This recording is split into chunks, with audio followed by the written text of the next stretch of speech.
Hello and welcome to the GTLA Lakers 818 podcast. It's Tuesday, January 23rd. We're in Studio City, California. We just watched one of the most exciting Laker games of the season. Lakers Celtics. Lakers get the W in LA against our rivals, the Boston Celtics. Finally, what a game. What's up, y'all? Hey, dude, Lakers. Hey, I gotta say it's Kuz. Dude, Kuzma. Wow. Kuz. Dude, that was one of the most epic fourth quarter performances I've seen from a rookie. Like, dude, that was like Kobe-esque. Like, that was ridiculous, dude. He was just looked great. Dude. He was making shots like it wasn't even just the points. He had 17 points in the fourth quarter.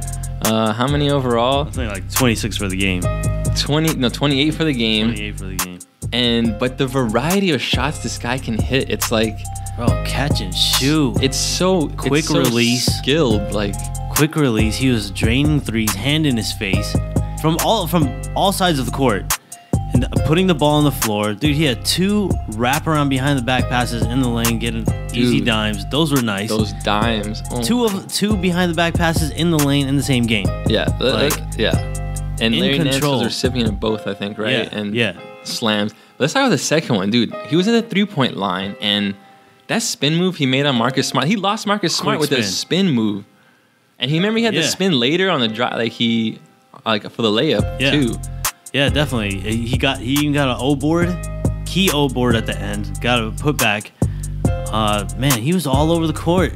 Just looked like the best player on the court. Yeah, exactly. He was the best player on the court. And as you've been saying, and I keep reiterating, if you just looked at this season, these 45 games up to now we've played, if you only looked at this season, any objective observer would say that Kuzma's been the best player. Like, he had more points than minutes tonight. He had 28 points in 26 minutes. Wow. That's crazy. And last game, which we're going to talk about against the Knicks, I told you, he had 15 points in 10 minutes. Like, that kind of production is, that's insane. That's remarkable, really.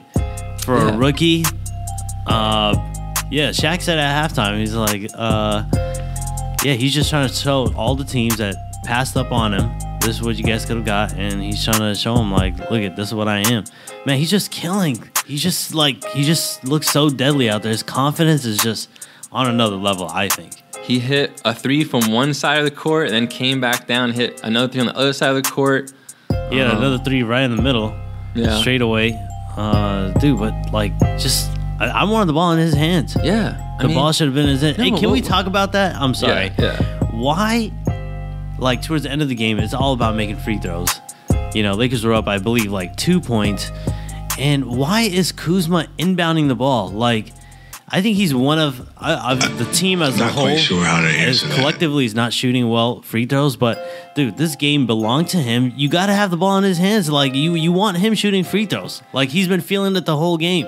It didn't make any sense at the end of the game there. I mean, you saw that? Like, Randall was about to take the ball out, and then Kuzma comes and takes it out. No, like, Kuzma should be catching the inbound pass, not making it. Like, and then also with under 10 seconds left, when we call the timeout, he puts Pope and Caruso in. Oh, and God, tell me about that. You can it was to give the ball to Pope. I mean, Pope was cold at that point. He wasn't even in the game. Like, you literally bring him in. He wasn't in the fourth quarter. Like, now you're asking him to come and hit these free throws. Like, Kuzma's a good free throw shooter, and he's on fire. Why not just inbound to him? And guess what? Pope missed both free throws. And you know what? What else happened? Josh Hart made 30 seconds before that, missed 2 free throws.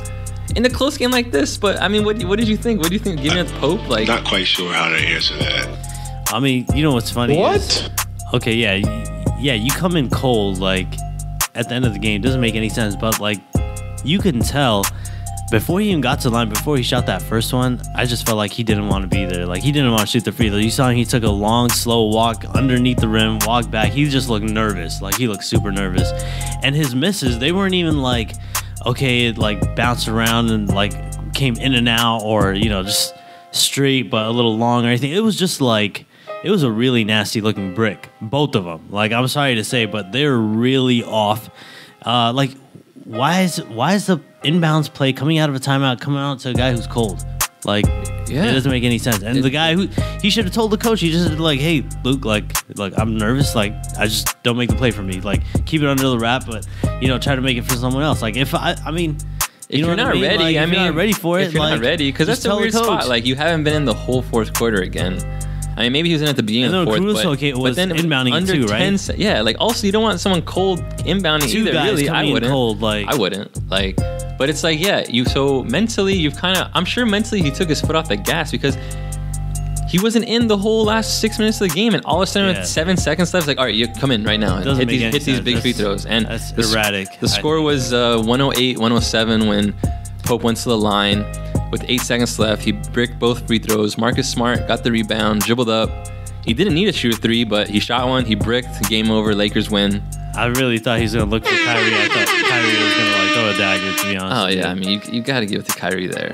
I mean, but I don't know. It was quick. You could tell he like completely went full throttle with his running, and he got too fast to like really slow down and see if someone's open. Like he just had to shoot it. But no, hey, we got that W though. Yeah, that's all that counts. That was a great win for the Lakers. Now we're on a 3-game winning streak randomly. I think we won like 5 straight at home or something like that. Is that what it is? There's some kind of home winning streak too. Something like that. Yeah. Let's look at the box score of this game. See what else happened. Clarkson had a quiet 22. I mean, but he shot well. 8 for 17 from the field. 22 points, 5 rebounds, 4 assists, 2 steals. Hey, that's 3 games in a row. Clarkson had at least 22 points. Hey, seriously. I mean, we'll talk about Clarkson a little more in depth later. He gets us that punch off the bench that we need. Like, we need some scoring. Like, that first quarter, dude, I think we only scored like 15 points or something that first quarter, and we needed scoring from somewhere, and he gave it to us in the second, that's for sure. Randall, double-double, 14 points, 14 rebounds. Hey, this podcast, a lot of it, we're going to be talking about Clarkson and Randall. Like, because these guys have lately been carrying the team, and I think I have a really interesting take on, in theory, on what's happening with them too, but we'll talk about that in a little bit. Brandon Ingram, 7 points, 2 for 11, 9 rebounds. Dude, and that's another topic we're gonna talk about today is Ingram and being too nonchalant. He didn't look engaged last game either. Like he hasn't. I don't know if it's his ankle or whatever his injury he has. If it's lingering, like dude, just then sit. Stay off the weed. Yeah, also that. And dude, remember it was almost a huge turning event because it was right in the middle of Kuzma's hot streak and run, and Ingram like almost turned the ball over, and he turned the ball over. I mean, he just gave it to the Celtics, and luckily they botched the alley-oop. Oh yeah, they bricked it. That was huge, like that, because I think if they made that, it would have been a momentum. Correctly, that was a huge momentum. It would have ended. Yeah, it would have killed our momentum. And I think Kuzma came back down and hit a 3. Yeah, then we came back down and something. I remember we scored. It was a big play or something. Yeah. Maybe it was behind the back pass or something, but I don't remember. Yeah. Possibly, yeah. I think. But no, Ingram just gotta not be so nonchalant. It's like I don't understand. You're starting the game without Kuzma. Like you're in the starting lineup. No Lonzo, no Kuzma. Like you should be engaged in attacking from the get-go. Like I didn't see him attack once today. Like I mean, maybe two times I can remember, but it's like, dude, you're too good to have how many points? 7 points in 32 minutes. Like you're too good. Yeah, I mean, 9 boards, 4 assists. Yeah, but we got to get some scoring out of him. Like he's got to know he's the captain. Like he's got to be leading the team. But today was all Kuzma. Like Kuzma really saved him and the team. Really. Yeah. Just like totally on fire, like oh my god, like play after play. I really couldn't believe it. I was just watching it unfold in front of me, and dude, I was jumping up and down. Yeah, no, and that's a big win. It's a quality team. The Celtics, #1 team in the East right now. You have Kyrie Irving, top 7 MVP candidate. We didn't have Lonzo, and we're finally starting to win games without Lonzo, which is big. Yeah, so it's like 3 now. Yeah, it's 3 in a row, and all 3 without Lonzo. Yeah, why don't we start? Just can't wait till he comes back. Hope he comes back faster, stronger. Well, but I think he's fine. He's fine. Like, okay, yeah. You want to should we just talk about that then? Yeah, Lonzo, like, they said the Lakers have a 5-game road trip coming up, and the reports are he's likely to miss most of it, if not all of it.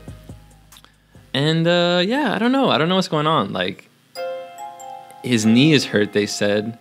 I saw on his Instagram, he posts this video, he's like kind of dancing, like doing a little shimmying, like there's definitely some bending of the little bending of the knees in the video. It looks like he's chilling. Like, are you like chilling? Yeah, like, but that's weird. Like, but that's one thing that's weird that I was reading about in connection with this I want to talk about is I was shocked to find out that this week or since the last podcast that the Cavaliers, like, they don't practice like as a team. Like that it came out really? like a report. Yeah, like they never. Isaiah Thomas came out and said that he's like, well, I haven't been able to get any runs in because like we don't practice. Like we just play the games. Like, and it's crazy. And then I also found out that Joel Embiid never practices. Like this whole season hasn't practiced once with the team. He just goes and does like individual little drills the whole practice. Like, he never ran with the team. Yeah, like run ever. Like, and that's their way of like conserving, I guess, these guys. Like, well, Embiid, I can understand. I mean, he's like super injured. You want to save him, but as long as he's getting some type of little bit of workout in. But I'm just really surprised about the Cavaliers. That's interesting. Yeah, like I mean, I get it. Like LeBron wants to. Yeah, I thought that was weird. Like, but anyway, in terms with Lonzo, I don't know. It just something feels. I don't know. And this may go to my other theory, which we'll talk about. Maybe they're trying to give Clarkson and Randall more touches and the ball to look good that actually makes before the sense, trade deadline. Dude. But no, we'll talk about that. I don't want to get to it yet, but we'll talk about that. I think so. All right. Since the last podcast, the last time we podcasted was after the Spurs game. That was a good game that we won. We were 14-27.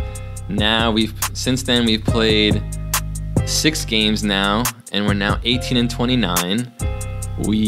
After the Spurs, we beat the Mavericks, then lost against Memphis and OKC, and then we beat the Pacers, Knicks, and the Celtics tonight. Why don't we start with the Mavericks game? This was sort of the Randall game. Randall was super aggressive to start this game, and a big part of it was this whole thing about Randall. He's from Dallas, so he's playing in front of home. Yeah, he was playing in front of his home.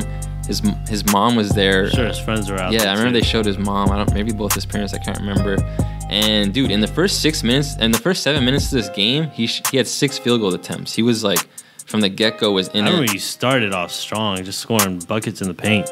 Yeah. We were up 11 at the end of the first quarter, but then we were down 6 at halftime.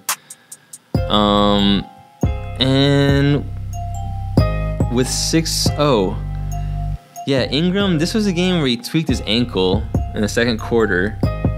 He didn't come back in the game. Lonzo played in this one. But he wasn't. This was the only game Lonzo played in, actually, for this podcast we're going to talk about. And he wasn't that aggressive in this game. He finished the game with 9 points, 7 rebounds, 7 assists. But it's the same thing with the Ingram thing. Like, he just looked too nonchalant, and he does that from time to time. And it drives me crazy because I think he was hoping for his 3 to go down that game. Like, he didn't shoot that well. Yeah. I mean, percentage-wise, like, his shots look good, but yeah, I mean, what did he do? I think he did, 1 for 7 from 3, yeah. I feel like if that shot just dropped a little bit, it probably would have opened it up for him more. Yeah. But it's like, even if his shot's not dropping, he can still be the most impactful player on the court. And he just wasn't. He wasn't really there. And listen to this. This is kind of in Lonzo's last 6 games. He hasn't attempted 1 free throw in his last 6 games. That's not good. Well, I mean, that tells you he's definitely shooting out there. But what's funny is that you see him attack the basket, but I think it's more attacking making the pass rather than attacking to look for that score. I'm sure if he tries to look for that score when he attacks, he's gonna get fouled. Regardless, you're gonna have to try to stop him or block him or foul him or getting a layup. But yeah, dude, that's kind of interesting. Not even 1 free throw, huh? Yeah. You're shooting what? You're shooting a bad percent. But naturally, if you're not shooting that many, you can improve your percentage. Yeah. Yeah. Okay, let's continue with this Mavericks game. With 6 minutes left in the third, Kuzma was 6 for 6 from the field. He was hot that game. Wow. He was 6 for 6. This was the game with it was a weird ending. We were actually up 5 with 1 minute and 25 seconds left. We blew the lead, and then this is what we have to talk about. This was when Randall got the ball. Okay, so it was a tie game. Oh yeah. Lakers had, I think, 8-9 seconds left on the clock. Timeout. And we give the ball to Julius Randle. I have a lot of problems with that. It has nothing to do with Randle as a player, but it's just strategically, it makes 0 sense. First of all, in a last second shot, you always want to have someone that can shoot because you might need to pull up. Like Randall can't shoot. Like he doesn't shoot. He can't make that jumper. Like yeah. So that in itself, it's like, why would you give it to him? Like give it to Kuzma. Kuzma he was 6 for 6 over halfway through the game, and also Randall. So since everyone knows he's not going to shoot, guess what? Everyone knows he's going to drive. And which way is he going to drive? He's going to drive left because he always drives left. And what happened? He drove left, and after one dribble, Dennis Smith came and just stole the ball from him. Literally just grabbed the ball. Yeah. I mean, this is a huge play. We're talking about ending the game before regulation. This is the last second play. Really? I mean, I personally, I would never give the ball to Randall with 10 seconds left. Like, just alone on the fact that he can't shoot. Like, what did Kobe always said? If it's a last shot, I'm gonna pull up. Like you have. That guy could not hit water if he fell out of a boat. The refs aren't gonna call anything if you drive, and yeah, that didn't make any sense to me. But I think as a coach, like Luke Walton's got to realize, like, okay, who are my best individual scorers? Like, if I need to get this bucket, I mean, you got to make the play for either like Kuzma that game or. Even like, I don't even know, I think JC was off that game, but... He was hot at the end of the game, though. Yeah, you got to realize who your number one individual scorers are. Like, you have to notice, like, okay, I need the ball in Kuzma's hands. Like, he can create the best shot for himself out of anyone else. Exactly, like, he can shot create. And he didn't get the ball, like, or I don't know, Randall didn't make the pass. It looked like Kuzma made a cut, like he was asking for it. And I just think Randall didn't make the pass, and he tried to, finish it himself. But yeah, like he's got to draw the play up so that it's just Kuzma getting the ball. Like any coach, last play of the game, they're gonna draw it up for their best individual player to get it. Like they're not gonna give it to the second or your third option, or if it's a bench player that's having a great game, like that's fine. But you're gonna give it to your starter, the guy who's getting. I mean, yeah, Kuzma's not getting paid the big bucks, but he's gonna get that contract. Like he's the best player on the court, as we saw tonight. Like I think he should have gotten it that time too. But he should always get it. Like okay. Thank God we won in overtime though. Yeah. Then luckily, I mean, I don't blame Randall for it. It's just I just want to give him the ball. But in overtime, Randall, he kind of beasted the overtime. He had 6 points in overtime. He had a big offensive rebound off Alonzo miss that really sealed the game, and Lakers win 107-101. Randall, 23 points, 15 rebounds. Randall was strong. 7 turnovers. Kuzma, 18 and 10. Clarkson, 19, 4 assists. Pope, 17 points, 5 rebounds. And after this win, we were on a 4-game win streak. Nice. So that was cool. There's been a lot of streaking recently. I mean, we had a 9-game losing streak, then this 4-game win streak, and then now. Yeah, there was some cloud in there with Luke. Yeah. I really thought, me personally, that he was going to go. And then I think this 4-game win streak, like, really saved him. And it's crazy because that's what I showed you what Shaq said. Shaq has a podcast of his own, and on his podcast on January 22nd, which was yesterday, as of today, he said that David Fizdale is going to be the next Lakers coach, and he said the Lakers, they were going to fire Luke, but after the 4-game win streak, just like you said, they decided to okay, maybe we'll give him some more time or something. Like Shaq said that straight out of his mouth, which is really interesting. But let's talk about that. Like this David Fizdale thing is very interesting to me. I mean, and the main reason it's interesting to me is the LeBron connection, because David Fizdale was an assistant coach of Miami when LeBron was there, and LeBron really likes him.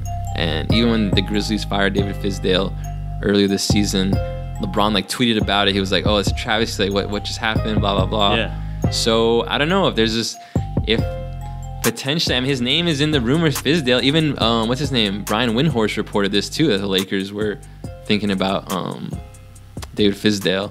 And hey, if you're trying to get LeBron, if that's LeBron's boy that he would like to play with, hey, look I think it all just comes down to if the Lakers cannot win games with Luke Walton, then that seat is going to be open. I think he's probably the strongest candidate. I mean, if Shaq is saying it, but Luke has got to prove that Lakers can win games. I mean, they won a few, which is great. I'm happy, but it's a long season, so we'll see how it comes out towards the end. Yeah, we shall see. It'll be very interesting. I like Fizdale though. Yeah, he seems like a cool dude. All right, let's talk about this Memphis game. All right, right off the bat, we're doing a starting lineup. We're gonna question the starting lineup. We're questioning this starting lineup right here. Okay, Ingram and Lonzo did not play in this game. So no Ingram, no Lonzo. What would you think? Would you think if you didn't have those two that maybe Kuzma would start? Guess not. Because Tyler Ennis started with Pope, Josh Hart, Randall, and Brook Lopez. And at the end of the first quarter, we're down as usual. We were down 7, 34-27. I don't understand. Like, you start Ennis, Pope, and Hart? Like, no Kuzma. Like, why not just, if Ingram's not playing, why not just start Kuzma? Like, don't you want to start strong maybe? Like, for once, we never start strong. Isn't that, I mean, what do you think about you that? need offense. Like, you got your two most potent offensive, two of your top 3 potent offensive players, like, in terms of, like, ball pushing the pace and Ingram getting buckets. Both of them are out, so you're going to need a punch from somewhere. JC's never going to start. His role is to come off the bench permanently.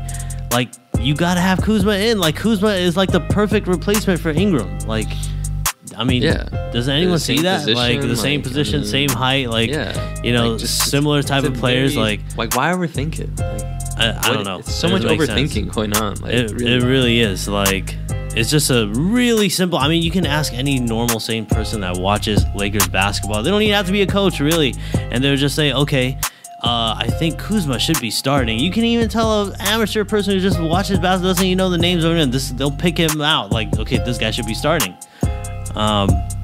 Every team in the NBA. I've been questioning this erratic substitutions, and I'll never get it. Every team in the NBA starts their best player. I mean, the Cavaliers, they don't sit LeBron. The Celtics don't sit Kyrie. Like, Anthony Davis starts. I mean, Kyle Kuzma's been our best player this year. He should start, and he should especially start if Ingram's not going to be in. Anyways, so. Yeah, this is the start of Lonzo not playing anymore. Apparently, he had a left knee injury in the Dallas game. I don't know if they showed it. I don't remember that happening. And Ingram, his ankle, he hurt it in the Dallas game, so he didn't play. And then Nance kind of got injured in this game a little bit with his hip, but he was fine. He's been playing. He hasn't missed any game. This game is kind of boring. We were down 107-89 with 8 minutes left in the game. We cut it to an 8-point game, actually, with 1:20 left, but we lost by 9, 123-114. Too little, too late. Pope had 27 points, 7 rebounds, 6 3-pointers. What? Kuzma, 18 and 7 rebounds with 4 3-pointers. Josh Hart, 16 points. Nance, 15 and 11 rebounds. JC and Randall were bad this game. I mean, they combined for 4 for 20. Ouch. Randall and Clarkson. That was I mean, if Lonzo and Ingram aren't there, and JC and Randall go 4 for 20, and Kuzma doesn't play, he doesn't even get starter minutes, you're not going to win the game. Like, Kuzma, I mean, how is he not playing at least 30 minutes? Like, I don't get it. Yeah. I really don't get it. Like, okay, 28 minutes, but dude, this guy should be getting like around at least 35 minutes a game, like close to 40. Like, he's your best player. Like, you need him to score for the team. And he's really scoring what you need. Like, yeah, you need an all-around player. You need everything. You need defense. You need rebounding, but you definitely need scoring. And I don't get why he's not getting more minutes. But anyways, I feel like I'm being repetitive saying this over and over. Yeah. Anyways, one thing that was refreshing and new for the Lakers in this Memphis game was Gary Payton II played for the first time. GP. Gary Payton's son, former Laker. Lakers signed him to I think a 10-day contract, something like that. And he actually looked okay. In 12 minutes, he had 4 points and 4 assists. It's pretty good. One thing that, and again, I talked about this in the last podcast. For some reason, Gary Payton, he first came in ever in the fourth quarter. Like, I don't know why you don't put him in the second quarter. Like, why is he, like, we're trying to win the game. Like, don't put in this new guy in the fourth quarter of a game you're still trying to win. Like, I don't understand that. Anyways, let's just move on to the OKC game. Ingram came back for this game. And Lonzo's still out. Tyler Ennis started. Dude, and this is a game again where the second half, dude. We were but even at the beginning of the game, dude, we called 2 timeouts in the first 5 minutes of the game, and we were down 16-8. Why do we always have slow starts? Like, every game I feel like we go down 12-2 into timeout. Stay off the weed. 8-2 timeout. We always call early first quarter timeouts. And Ingram was a complete non-factor in the first quarter. He was super nonchalant. And this is when I came to. I was watching this game. No I was energy. like, why isn't Kuzma starting with Ingram? I'm sorry. Just if you want to start Randall, just start Randall at the center. Just kick Brook Lopez off. Kuzma at the 4. Yeah, let's go Ingram, Kuzma, and Randall. If that's what you want, I'm fine with that. But he should be starting. We can't keep going off to these slow starts, scoring wise. It keeps happening every game. It's funny. And Ingram is always asleep in the first quarter, it seems like. It seems like, the first quarter, when they start the game, it feels like it's just, there's no effort. And it's not just with one guy. I feel like it's contagious for the whole team. It just, there's no energy. Everyone just looks a step slow, and it looks like they're not hungry to win. You know what I mean? It's just, I don't know. The energy is just not there. That's what I've noticed. Yeah. And what's bad is you got to call 2 timeouts in the first 5 minutes of the game, 3 minutes, whatever it is. That's not a good sign. 2 timeouts, 1 timeout. Okay, you need snap out, make them snap out of it, yell at them, do something but 2 timeouts come and it's still kind of unfolded just like that first time they played OKC where we got smashed. Towards the end of the game. So this one was a smash in the second half. We actually took the lead in the second quarter, and in the second quarter, Randall went off for 12 straight points. Remember that? He was kind of he got us some buckets for sure. Yeah, he looked good in the second quarter, and we kind of went away from him. I thought we should have gone to him a little bit more, but give credit to OKC's defense, dude. Steven Adams. Can I get? I want to touch on this. Steven Adams. What do you think? There was an interview with Jimmy Butler. Jimmy Butler's a strong dude. He's like, I got hit by Steven Adams and I felt like my life was over. This is what Jimmy Butler was saying. If he's saying that Steven Adams is a strong dude, he can get boards. But man, Brook Lopez could not get 1 rebound. Not just Brook. I don't want to single him out, but no one on the team could get a rebound this game. We got totally out-rebounded, and Steven Adams was getting whatever he wanted under the basket. Whatever he wanted. Brook Lopez has to take that challenge personally. Okay, whatever, my team is out, but I'm not going to get embarrassed like this. He got embarrassed. Really, he couldn't. The coach should have at least challenged him coming out of the second quarter, coming out of halftime, saying, hey, just box him out 2 plays in a row and just get me a couple rebounds. That's all I want. Brook Lopez, forget about the threes, just finish the defensive play. And we just couldn't. It just never happened. It was just really bad. Well, you're spot on with the rebounding. I have some interesting figures from this game about that. We were out-rebounded 50-34 in this game. Ouch. Brook Lopez, 2 rebounds. Julius Randle, 1 rebound. Brook Lopez... That will not get it done. Brook Lopez grabbed his first rebound in the third quarter of the game. Not quite sure how to answer that. And they said in this game that Brook Lopez hasn't had more than 5 rebounds since November 21st. What? That's terrible. Bro, what is that? He's the biggest and tallest dude on the court. How do you not get a 7-footer not getting 5 rebounds in a game in a span of over a month? And he's almost 2 months. It's 2 months. It's 2 months. Oh my god! And he's way bigger than Randall. I think he was out a couple games, but still though, 5, dude. We're asking for 5 rebounds, not even double figures. I'm not even asking for 10, 5. Yeah. You're not. Let me tell you this, saying you're not gonna win a championship getting your big man not getting 5 rebounds in a game. It's not gonna happen. He's not your guy. He's not your player. I don't see him being on a championship team personally. That's just me. Yeah. No, I agree. We were up. At halftime we were down 6, and then the rest of the game was just a blowout. We lost by 24 points. I didn't want to see that. That was nasty to watch, really. Caldwell Pope hurt his ankle and didn't come back in this game. Kuzma got a sprained finger and didn't come back in this game. Brandon Ingram retweaked his ankle. It was just kind of ugly to watch, all of it. Only 2 players for the Lakers in double figures in this game. And not even high. Look, Randall 16 points, Pope 10 points. That's terrible. That's it. And Randall, all his 16 points were in the first half. Yeah. That's crazy. Yeah, that game was just ugly. Was really bad. All right, yeah, let's move on. We'll talk about the Pacers game. A game we won, finally. This is the start of our current 3-game winning streak. No Ingram, no Lonzo, and no Pope. Pope with the strained Achilles. So who do we start? Ennis, Hart, Brewer, Kuzma, Randall. That's a new one. Yeah, Brewer started, but at least Kuzma's in there this time. Right. All right, this was the free throw game. Lakers became the first team since 1963-64 to win a game shooting under 20% from the free throw line. How does that happen? Lakers went 2 for 14 That's terrible. from the free throw line. Water if he fell out of a Jordan boat. Clarkson was the only Laker player to make a free throw, and he only made 2.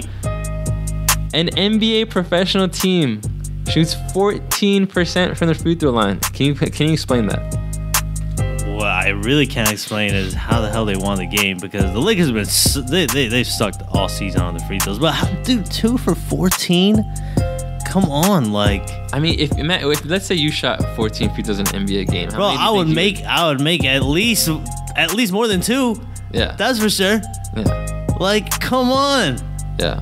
Like, this is free throws. Like, this is free throws. I mean, I feel like Allen Iverson and him saying practice, but like, this is free throws. Yeah. Like, come on. Well, on the other side of that, the Pacers went 2 for 25 from the 3-point line. Ouch. So that's terrible. a reason, I guess. Maybe That's what they saved lost. us, really. Yeah, that's awful. Like, that is just.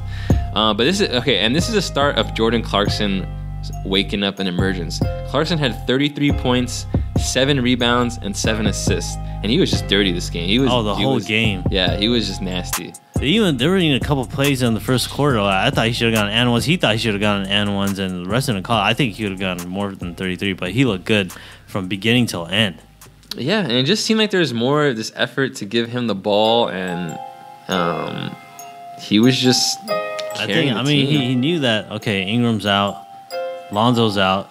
The shots got to get distributed around a little bit better. So let me just. He knows he has to get it. Like, someone's got to step up. Yeah. Randall had 14 points, Kuzma 13 points, Nance double-double with 10 points, 11 rebounds. And this was our first win of the season without Lonzo. Previously, we were at 0-8 without him. So that's a good sign. And the pace, we saw Victor Oladipo finally. He was pretty good. Yeah, he looked good. Yeah, like He had a nice he's having spin a great move season. on like Josh Hart in the fourth corner. He got a nice little dunk. Yeah. Nice little highlight play. That was good. But Lakers looked good that game. It seemed like we had a lot of energy and on the defensive end. We got a few stops when we needed it. Yeah, and we held the Pacers to 86 points. We won 99-86. All right, let's go ahead and talk about the Knicks game. This was the Lakers never. Knickerbockers. The Lakers never play at like noon on a weekend. I feel like the Clippers do that. It's been a long time. And it was since they've done weird that. to like. I didn't even know. Actually, I was so random that I even knew the game was on. Like, I had no idea, and I randomly. I don't remember how, but like I think my phone somehow I realized the game was on. Like, and I noticed right when the game was starting. It was 12:45, and the game was a 12:30 game. I noticed I turned the TV on, and I had missed the first like 3 or 4 minutes, and I was like, all right, I guess. And yeah, that was kind of the Mavs game was surprising because that was early in the afternoon too. Oh yeah, that was on the I road. didn't see that one live. I think I was in Miami. I mean, every once in a while. I was in Miami. Yeah.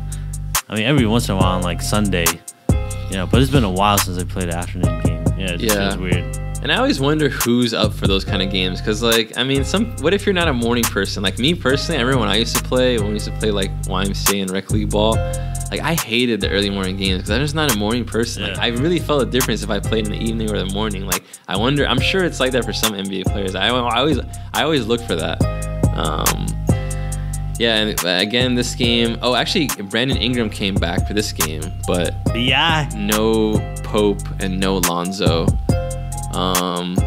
And this was a good game for us. We were up 1 at the end of the first quarter, up 4 at halftime, up 8 at the end of the third quarter, and we won by 20 points. Hey, Randall and Clarkson were beasting the whole game. Yeah. They had a really nice 2-man game going. Yeah, Clarkson had 29, 10 assists, 6 rebounds. Randall 27, 12 rebounds, 8 assists. Like, those are really good numbers. Like, What? As a duo, that's like those That are will some get the job ball done. and numbers.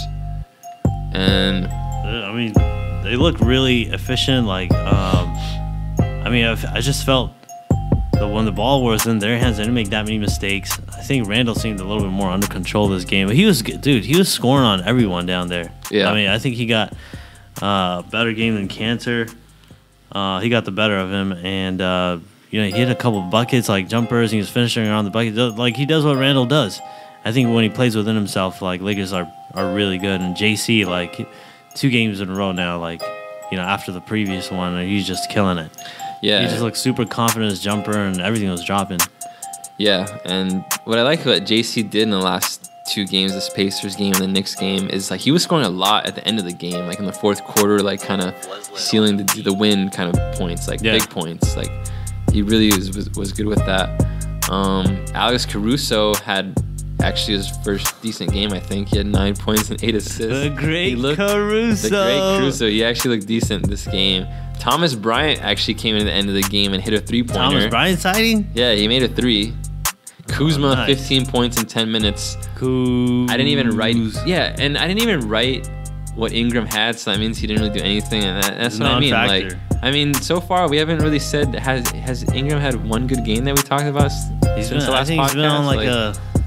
No, I mean he's been. I know he's mediocre. Like, I mean, if his ankle's hurt, then don't play. I don't know what it is. Like, if your ankle, like, just sit then. Do what Lonzo's doing.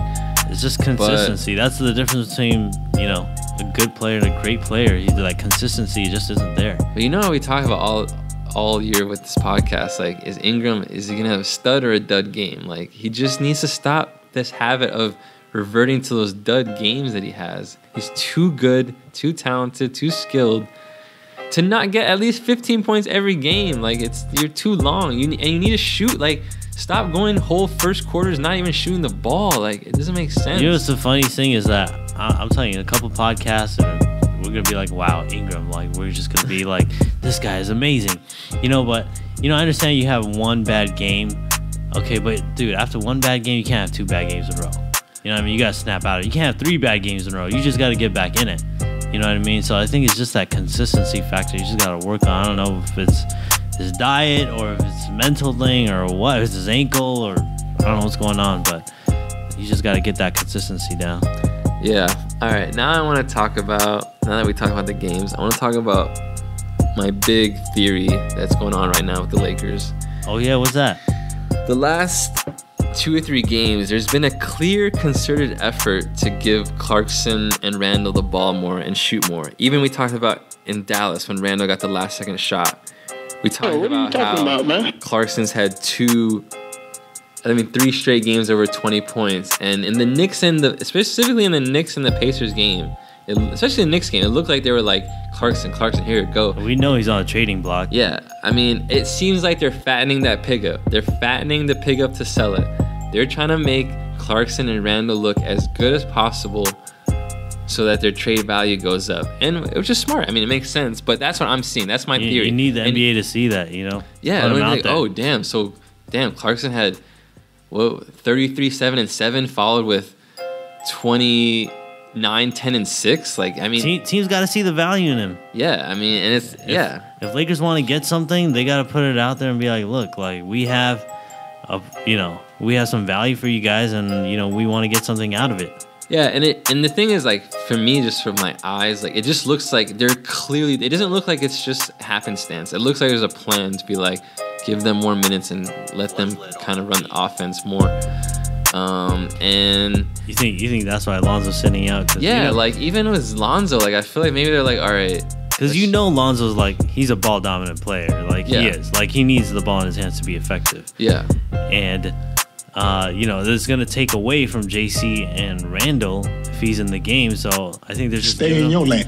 They don't want to aggravate like a minor injury, however small it can be. They're just like, okay, well, you get your rest until this trade deadline or something like that. Yeah, no, I wouldn't be surprised. Like it's that makes sense. I really think so. I think you're right, dude. Yeah, and the other thing I heard that I thought was interesting that made sense was that's kind of a factor in all this is that because everyone knows the Lakers want to shed cap space that the Lakers have no leverage in trade talks, because if I know you want to trade your assets, then I'm not going to value them as high. Like if I know you, that's like your goal, like then I can lowball you. So it's a way to, increase their value. Like, and yeah, that makes sense actually. And yeah, and we had the reports that from Woj that Randall, Nance, and Clarkson are on the trade block, and then there was a report that Clarkson has a mutual interest to be traded. Who knows how true those were, but I mean, there's something clearly going on. There's a master plan to all of this that's going on. It's too clear, it's too obvious. Only time will tell. I mean, even Kuzma not getting too much run. They're kind of resting him lately, but hey, I mean, yeah. We'll see what happens. I hope we just gotta get something positive to come out of this. I don't want to lose we lose Randall and Clarkson, we get virtually nothing. We gotta get something. Well, I have a fan question from iTunes. Again, if you want to hear your question asked and answered on the GTLA podcast, leave us a 5-star review on iTunes with your review, and we will answer it. And this comes from Freddie Betty, 84. Interesting name. What up, Freddie? He asked, between Clarkson, Randall, and Nance, who would you trade first? Depends on what I'm trying to get, who I'm getting. But if I had to trade one first, Clarkson, Randall, and Nance. That's tough. I really don't know. I mean, I love Nance. Because he's that intangible player that you need. I think he's a piece that you need in order to win it. But I think Randall and Clarkson, they're both great players. Offensively, they're better than him, but they're both expendable because I don't know. I would have to give up. I don't know.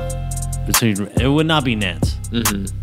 It would not be Nance. It would either be Randall or JC. I'd probably have to say, I don't know, JC probably. Yeah. Just because I think Randall, he gives us that good scoring down low, but at the same time, JC gives us a good punch off the bench. You get rid of Randall, because he can't shoot. Yeah, no, I agree with those sentiments. It's almost, I do feel like Clarkson and Randall are almost equal value. That's what's odd about it. It's just one's a guard and one's a forward. So yeah, it's kind of what don't you need? What about you? Who would you give up? I would trade Randall first, and the reason being is just because he can't shoot. It's in the NBA today. I love that he can dribble and he can bring the ball up, but it's that style of basketball is just going away. It's just constantly running into your players. I mean, you got to be able to shoot. And my thing is just, I just think in order to maximize Lonzo, he has to have 4 shooters around him. That's the only way to supremely maximize the way Lonzo plays. And nothing makes me sicker when Lonzo hits any player. It could be player X at the 3-point line wide open and they don't shoot. It drives me crazy. You gotta be able to just shoot it, everyone. And Randall, I don't know, Randall, it's not like he's not a rookie anymore. He's not a sophomore anymore. He's not a third-year player anymore. I mean, he's in his 4th year. I feel like I haven't seen that much improvement in the jump for the last 4 years. And yeah, because of that, if he could shoot, it'd be his career would be so different. I feel like it would be very interesting, his ceiling. But yeah, I agree with you. Yeah, not being able to shoot, it's you saw when it really matters. What did we see in the Mavericks game? He can't shoot. He drove. He got stripped. In the most important time of a game, the last 8 seconds of a game. So. But yeah, no, it is tough though. Yeah, it's too tough. I don't know. I think you're right. I think they're tied. Yeah, it's they're tied in. I feel like they're pretty much tied in value though. They just obviously just bring different things. What's interesting though is it probably might be easier, I think, to trade. I mean, it probably would make more sense to trade Clarkson with the way the contracts are. Clarkson, I think, because has a Clarkson, contract, right? Clarkson has a bigger contract. He's got a $12 million contract. The Lakers are only paying Randall $4 million a year. So that means if you want to just trade Randall straight up, let's say, you're not going to get anything decent back because you have to match the salaries. This is the way the NBA works. So if you're trading Randle who's on a $4 million contract, you're going to have to get something back that's a player that's only getting paid around $4 or $5 million. And there's barely anyone good. But Clarkson at $12 million, like for example, like Kemba Walker, who's on the trade block now, he's getting paid $12 million a year. So hypothetically, not that the Hornets would never do this, the Lakers could straight up trade Clarkson for Kemba Walker right now. So I mean, just because Clarkson's contract's higher, it seems I get the feeling that he's likely to get traded first. Like in order to trade Randle, you'd have to attach Brook Lopez or Pope's contract to make anything decent. To get, I feel like, a return on value, like because his contract's just not big enough. Who would you rather trade, Pope or Brook Lopez? What do you think? Brolo. For sure, Man, come on. Brook Lopez, wake up, man. Yeah, I don't know. He did wake up the one game, the last game, right? In the first quarter? Yeah, he was it? He had like three pointers or something like that. He does that. He gets streaky with the 3-pointers. Yeah, I know. Trade deadline's coming up February 8th. I'm very curious to see what's gonna happen. Like, I'm so curious. I feel like this trade, the NBA trade deadline, is gonna be pretty active, like across the NBA. I feel like things are gonna happen and some surprising things. I think something's gonna happen with the Lakers, but I'm not sure if it's gonna be a net positive or a net negative, depending on how you look at it. On the court, yeah, maybe a net positive, for their books and for the future. But I'm talking about in terms of on the court. I think it might be a minus, possibly. Yeah, no, and Laker fans should be prepared for that. I mean, Magic Johnson has made it clear the goal is to clear cap space. It's not about. It's not about trading for like someone better than Randle or Clarkson, like maneuvering some magical deal. Like, it's really either to get rid of Clarkson's $12 million are on the books for next year, or getting rid of Randle now so that you don't have to pay him $12 to $15 million next year. Like, that's the goal. So Laker fans, don't be. You might be. I don't know. I get a feeling you might be pissed with the trade. Take it, though. I think I might be pissed.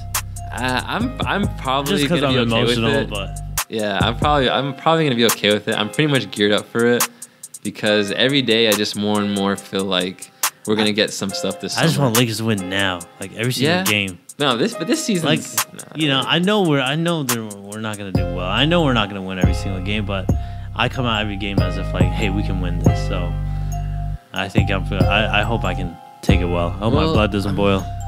I mean, yeah, like I'm gonna see where the standings are right now because I wonder if, are playoffs still? I'm sure mathematically the Lakers can still make the playoffs, but I don't know if realistically. We are in 11th place. We are 11. 6 wins behind Denver. That's 24 and 23. Lakers are 18 and 29. We're 6 games behind them. I mean, it's possible, but there is competition between us, Clippers and Utah.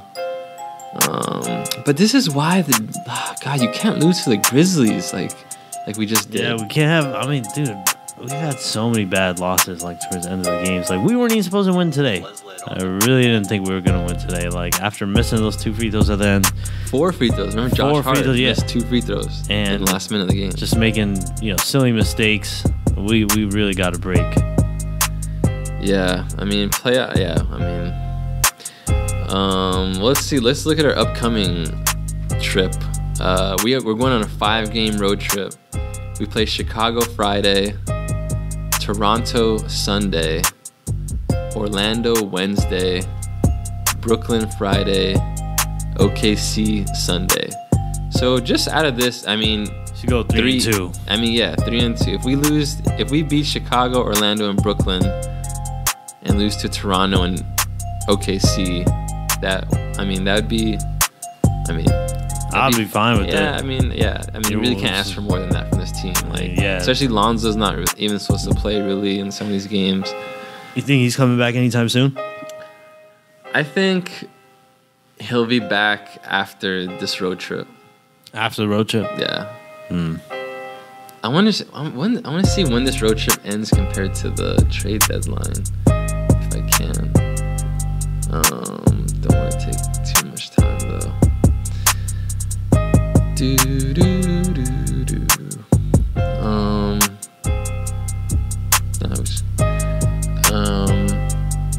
Oh yeah. So actually, interestingly, the trade deadline is on the day of the last road trip, the last game of this road trip. Oh, they're gonna February 8th. They're gonna say bye on the road. So that's what I'm saying. Like, I feel like Lonzo might not. He'll come back right after the trade deadline. Right. Is what I'm saying. Like, after the move happens. Yeah. Trying to fatten up the pig. Yeah, they're fattening up that pig. Go Clarkson and Randall. Keep getting doubles and. Hey, get us some W's before you get out. Yeah. Sorry to say that, man, but it looks like the reality of things. Well, one thing that's annoying this season to me, and you remember how much joy I always had about the Lakers keep losing games so we can get our draft pick. But this year we don't have a draft pick. We don't have a first round draft pick, which is sad to me because at least we're losing with purpose, which we did the last few seasons. I mean, the worse your record is, the better chance you have to get a high draft pick. But it's like this year, we're not getting it, and it sucks. Like, there's no motivation to lose, that means. So, yep. And what also sucks is that either the Celtics or the Sixers are going to have our draft pick, and those are two good young teams. Like I wouldn't want. Like, I don't want Boston to get our pick. Like that. Seriously. Can you imagine they get a top 5 pick in the draft? Like this year, like you're gonna get someone that we could have had. This draft class is insanely good, and the Celtics are already really good. Like, you got Bagley, third, and obviously we're trying to plan for a quick, soon Lakers-Celtics rivalry once LeBronzo 2018 happens. Long-term through Lakers versus Boston, LeBron versus Kyrie is going to happen. Believe that. The NBA wants it to happen. Tatum Brown versus Kuzma Ingram. That's a good 2-on-2 too. But I don't know. I feel like the Celtics really should go after Anthony Davis, man. They really should. I think they should. And the Lakers... You never know. Never know. Gotta get LeBron. And I think it's so interesting, all this Cavalier drama that's coming out. Like, it sounds like the locker room is just untangling. Like, apparently Isaiah Thomas called out Kevin Love for faking being sick in a game. Yeah, I heard about that. And they had a team meeting, and apparently they're saying teammates are mad at Isaiah because he is hogging the ball. Like, he doesn't, they're saying that, and Isaiah just come back from injury, but he hasn't looked that good in the games he's played so far. And then I remember I said, once that Kyrie trade happened, I was like, the Cavs they're gonna stink. Like, they're worse. Like, don't tell me names like Dwayne Wade and Derrick Rose. Do not tell me those names. Those guys are not good. They're washed. I'm sorry. They're just not. Like, I love Dwayne Wade. I like both of them in their primes. Amazing players in their primes. But don't tell me Jose Calderon. Don't tell me Kevin Love. Don't tell me Isaiah Thomas even too after his injury. Like, that team is... I would rather take Kyrie than... I'd rather have Kyrie than Isaiah, Dwayne Wade, and Derrick Rose. Like... Yep. I would. So. Same here. Yeah, but no, if the Cavs crumble, and hey, that's going to be the perfect out for LeBron. Watch, I bet you, I'm calling right now, there's going to be some public tension between LeBron and Dan Gilbert before the end of the season. Like, someone's going to, LeBron might make it happen somehow. Just something where, he's like, all right, oh, you did that? All right, no, I'm gone. I'm not going to stand for that. I don't know if it's going to be that big, but I feel like LeBron's sick of... he doesn't want to be there with Dan Gilbert. He knows Dan Gilbert voted for Trump, and he knows who this guy is and all that stuff. So, yeah. I mean, that'd be. Hey, LeBron, come through. Lakers are here. Lonzo's here. Hollywood is here. Money is here. Winning is here. Blaze Pizza is here. Your $220 million Brentwood homes are here. Hey, it's gonna happen, man. I'm telling you, it's gonna happen. And bring a friend. Bring Paul George or DeMarcus Cousins, so we can get back to some playoffs, man. Some playoff glory, man. It's been too long, man. Last time we were in the playoffs, Dwight Howard was on the team. I read some crazy stat that we've missed the playoffs. I don't know, something about five times in a row now. 5 years in a row. If we don't make it, and we didn't do that, we only did that once in the past 60 years or something like that. Oh, wow. We only missed it 5 times in the past 60 years. just crazy. We're just so used to winning. Yeah. No, it'll be interesting to see what happens. All right, yeah, so that means I'm assuming maybe our next podcast will be, I don't know if it's going to be before or after the trade deadline, but look out for the next 7 or 10 days. And if you're not already, follow us on Instagram at GTLA Lakers 818. Got tons of funny content, hilarious Laker memes, exclusive stuff that I make, highlights, funny pictures.